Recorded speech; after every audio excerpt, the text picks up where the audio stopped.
Imagine crying out to someone not knowing that they can't hear you. This is the story of the loneliest whale swimming in the oceans. Scientists can only refer to the whale as a 52 Hz whale, or a 52 whale for short. They call it that because they picked up its sound pitch similar to a blue whale's frequency, which is between 10 and 39 Hz. Whales, like many animals, communicate with frequencies only they can understand. This whale in particular is known as the only one of its kind, since no other whale produces the same frequency. It's almost like a ghost, since no one has ever seen this whale in person or through footage. We only have recordings via hydrophones. It's been swimming around for decades and was first heard in the late 1980s up until 2010. Scientists have been receiving the whale's cry in the Pacific Ocean yearly, from August to December. Between January and February, it moves out of range. Scientists are still wrapping their heads around what this whale could be. Some are saying that it could be a blue whale hybrid of some kind, while others are suggesting that it could simply be a blue whale but with a special condition. Some think that the whale might not hear properly or cannot hear at all. But the fact that the blue whale has been around for such a long time means it's most probably a healthy whale. We know that the whale resides somewhere in the North Pacific, but scientists still haven't seen it for the past 30 years. All we've been doing is collecting vocal recordings through its path, calling for another whale to answer. People discovered whale frequencies by accident. The US leadership deployed a bunch of hydrophones across the ocean floor to listen to other incoming submarines. While it may have proven successful for them, it also caught various frequencies from the depths of the oceans. Monstrous sounds. They described them as deep, rumbling calls. For centuries, legendary creatures were thought to have roamed the deep, dark waters. Krakens, leviathans, and other scary aquatic beasts. Maybe the submarines first thought they were listening to one of the creatures, but the frequencies were later identified as the sound of blue and fin whales. Towards the end of the 1980s, researchers and scientists were granted access to use the hydrophone network specifically for whales. Scientists realized that they could capture the frequencies of almost all whales, and just the 52 Hz stood out. There was so much buzz around this whale that some people decided to make a documentary about it. People have always wondered if this whale would ever find the special one it's always been calling for. An albatross is one of the fastest animals on the planet and can travel far and wide with ease. But this one, named Albert, couldn't find love fast enough. For the last 50 years, scientists believe that Albert has flown the coast of Scotland searching for a mate. Sadly enough, all his potential matches won't be around for another 8,000 miles on the other side of the world. Its natural home isn't the coast of Scotland. So how did it end up there? Some believe that Albert was caught in the middle of a storm and was blown away from the equator in the South Atlantic, somewhere in the 1960s. Since then, it's been stuck there with no place to go. Sure, these birds can travel, but not that far away. They'll need help from the right winds to go home. Albert has been looking for a mate for decades now. He has found shelter on a remote rocky outcrop between the Shetland Isles and the Outer Hebrides first, but now he lives in Bempton Cliffs.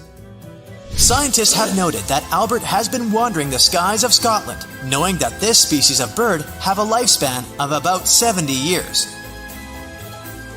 Not all birds flock together. Albert has been trying desperately to make some friends with the other birds in the neighborhood, but with no luck. The albatross is native to the Falkland Islands, which is way off course of Scotland. It most likely won't go back home anytime soon. Lonesome George isn't a name anyone would like to have, but this Pinta Island tortoise from the Galapagos earned the title by literally being the last of its kind. The sad part of Lonesome George's tale is that his species were booming and thriving in the 19th century. Unfortunately, humans got in the way and their numbers dwindled. For a very long time, people thought that this animal was extinct until George was discovered in 1972. It drew a lot of attention from the media and press. They found out that Lonesome George was about 60 years old by then, so they decided to bring him to a zoo. So, for many years in captivity, Lonesome George would not have the freedom or the life he would always want. He was the very last of his species, so the scientists that held him captive only wanted him to mate with other species. But nothing happened. He sadly passed away after 2012, officially the last of its kind. Tuffy was the last of its kind, a Rab's fringe-limbed tree frog. This species used to live freely in the rainforests of Panama, gliding from tree to tree. Just like Lonesome George, they took Tuffy into captivity to protect it from predators and from an infection that wiped out the rest of its kind.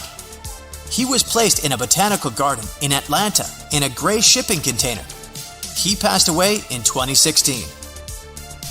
One of the saddest parts is that Tuffy stopped calling for a mate since it was placed in captivity. Either he knew he was the last of his kind somehow, or that he was in a container.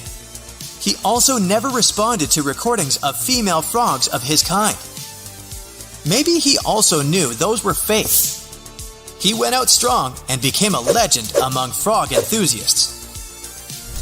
At the beginning of 1987, only 3 Spix macaws were known to exist in the wild, and by the end of the same year, 2 of them were taken away. In Brazil, the Spix macaw flies freely in the thick Amazon forest.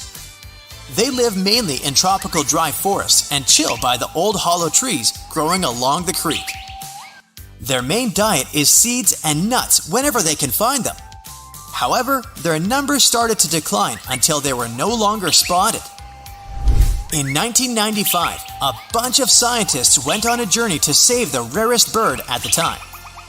The job won't be so challenging since the bird's blue-gray color is so distinct that you'd spot it a mile away. During this time, only 1 parrot was alive in the world near a small town in northeastern Brazil. The parrot was first spotted by a German naturalist, Johann Baptist von Spix, in 1819, which is how the parrot got its name. During that time, there was no record of how many Spix parrots were soaring in the air. But back then, he noted that they were very rare. The parrot was all alone during its years in the wild. It's extremely difficult to spot it and to put a tracker to see its whereabouts. However, unknowingly, there were still many Spix's parrots alive and well in captivity who have never felt the real joy of stretching their wings and soaring from tree to tree. After successful breeding, scientists have now released 47 healthy parrots into the wild, which is enough to kickstart the species again. But this time, the scientists were not going to take any risks and decided to put metal bands around the trees with hollow nests. This will prevent natural predators like jaguars or opossums. It would have been better if the last Spix's parrot found a mate and was able to start a family. Sadly, we'll never know. All we can rejoice in is the fact that these blue wonders are back in their natural habitat, where they belong.